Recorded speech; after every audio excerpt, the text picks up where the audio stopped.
Avalanche making some big moves in the gaming sector. How blockchain and Web3 are really going to play out for Avalanche. We've broken down them before. Today, we're going to give you an update. My name is Paul Barrow. Welcome back to Metaverse Insider. Let's get into it and break it down because there's a lot happening within the Avalanche ecosystem, a lot of partnerships, all that good stuff. I do want to thank our sponsor today, though, and that's Gala Games. Gala Games has been building in Web3 and blockchain gaming for quite some time, probably one of the deepest rosters in terms of games. And I think the big thing around Gala is their ability to start to really cross around many different entertainment sectors, including film, music, and obviously games. They've got their big spider tanks launching this this month as well. And I think it's on 31st. So make sure and check them out. The links are in below. So just use our link down there and you guys can get to learning a little bit more about Gala Games. Let's get into Avalanche today because this is interesting. We haven't had Avalanche, the topic, on the show for some time. And they rarely make it here to the Metaverse set. So I thought this would be a good rundown. So Avalanche, here it is, AVAX future looking very interesting. A couple of reasons here. There are some definite moves into the NFT side of things. But when you look at just what they're talking about is the Avalanche NFT marketplace landscape with the strength of now the AVAX ecosystem, fast, secure, cheap, and the fact that they're starting to actually build some potentials here. You can kind of see, even though this doesn't necessarily look like a lot of the other marketplaces out there, let me zoom up on that for you guys, but it is starting to open up into a lot of partnerships and potentials for where Avalanche might be going in Web3. So a potential impact on their increased focus is that the NFT market might boost AVAX's recovery from the bull run, which I think that might play into it because obviously as we start to see projects come out of this bear cycle, how much have they built during this bear cycle to be able to set them up for the next bull run will be very, very critical. Decision might also unlock demand drivers from a variety of segments. This is going to be a big thing too. I'll talk about this. They include domain names, collectibles, virtual worlds, and obviously GameFi and other areas. So again, this gets back into how are they covering a lot of these ongoing sectors in the space. Here's a quick update too of AvaLabs launching their core web product, which is a Web3 user experience platform. And it's kind of interesting because this is something that John Wu and I have talked about. Let me zoom up on that for you guys a little bit more. We've talked about this is how do you get more and more dApp developers coming onto the platform? So they did a release. It's a free all-in-one command center giving users a more intuitive, comprehensive way to view and use Web3 across the network. Avalanche subnets, ETH, etc. And then those who are new to Web3 know one of the biggest obstacles to using Web3 is its complexity because there are some things around that. And I think, again, this is what John and I have talked about before is how do we make that transition from what has been mostly Web2 users into a Web3 environment.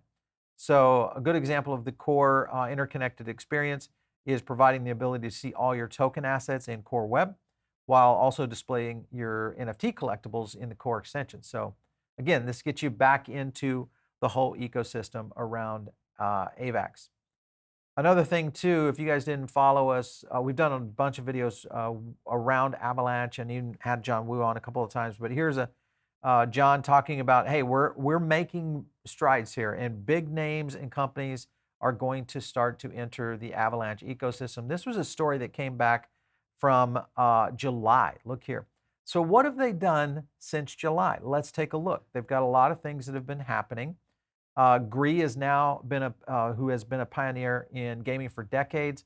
30 million active users right there, and their titles next big moves is going all in on Avalanche. So again, Avalanche Gaming, Gree Gaming, this is going to start to show a trend because there are, one, a lot of users and also some very interesting aspects around certain segments, and we'll talk about that.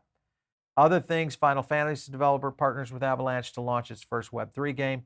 Again, these are the partnerships that we've talked around here on mini tokens and really kind of a look into how can these tokens really continue to perform, not only right now, but in the recovery of what we'll see in the marketplace for sure. So again, good moves.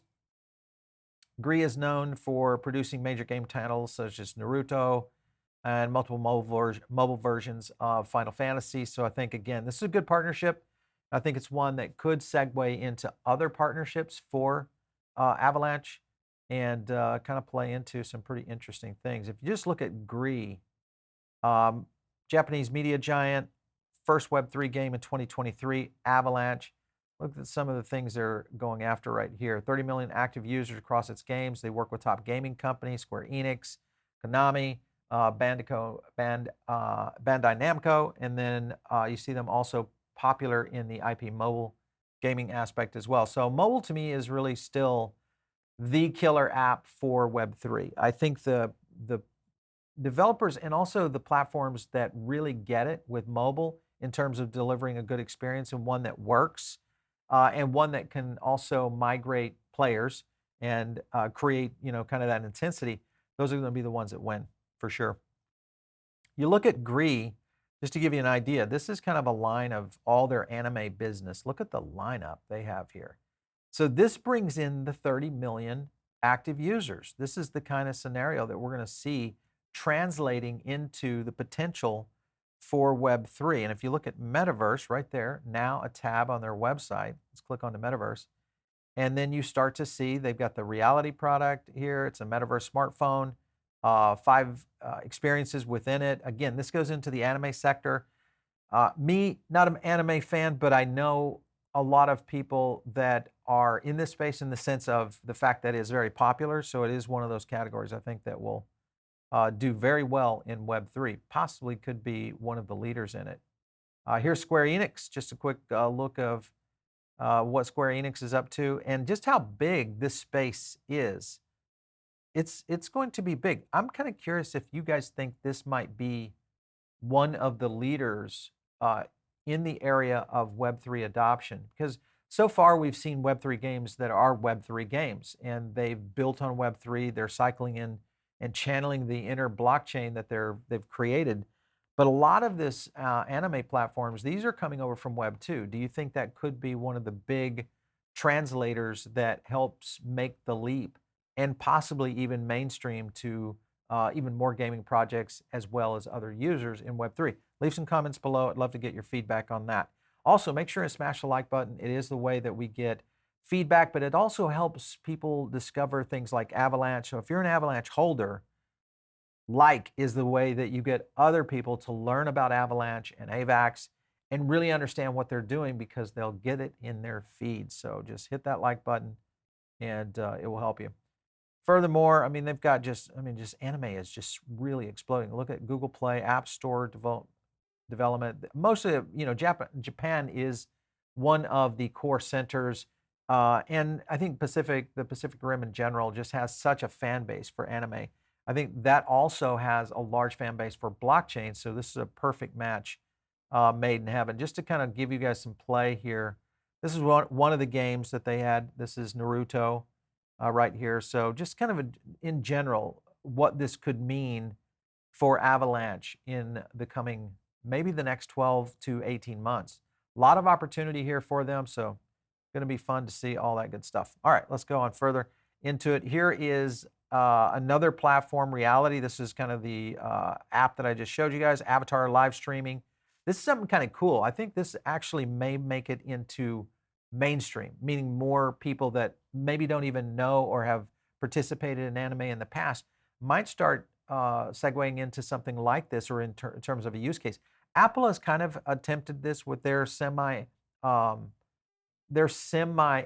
avatars, and they're starting to build more around that. But I just don't think that they're necessarily going to break through that. I think you've got to have a certain kind of culture that really follows this and could really expand on that. So good for them. Remember, Reality Avatar live streaming. Look at the numbers on this right here. 73. Let me highlight that for you guys just a little bit. 73,000 reviews. This is a 4.4 star, and this is coming over from the Google Play Store. So a very popular app, and again, very good for Avalanche in general.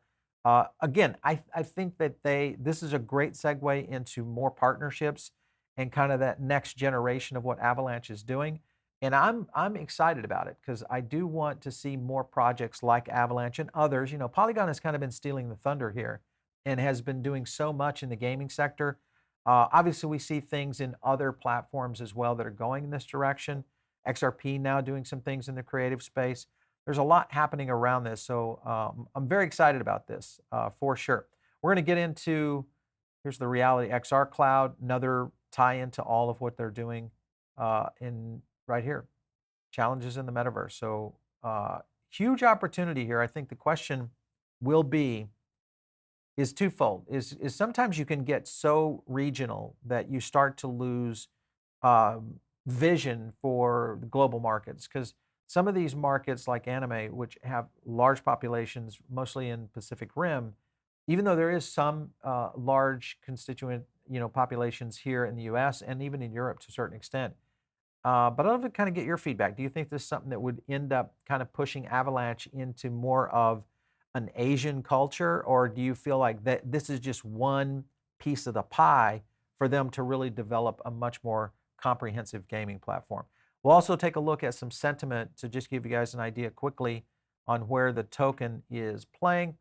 And if you have not enjoyed our CPI, which is, we do this on metaverse tokens, we do this on the traditional tokens. This is our top crypto list right here. So you can kind of get a list of the current tokens that we drop. We do this 3 times a week. It's pretty easy to do. So you want to check on BNB, or you want to say, oh, let's go check on Solana and find out what's happening over there, or Cardano.